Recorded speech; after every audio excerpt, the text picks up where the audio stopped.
سلام بینندگان، امیدوارم شما همون کسایی باشید که منتظر ظهور آقا صاحب زمانید. 3 رجبه. 40 روز یا 40 شب دعای عهد را بخونید حتما. این دعای عهد بسیار بسیار تأثیر داره در تعجیل ظهور آقا صاحب الزمان.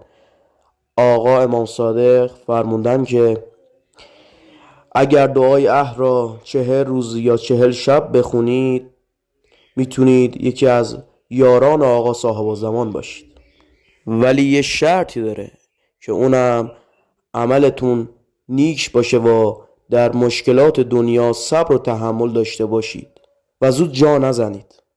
اگر میخواید که یاران حتمی آقا صاحب الزمان باشید پس حتما به من اطلاع بدید تا در ویدیوهای بعدی به شما توضیح بدن. عزیز دلید یا علی.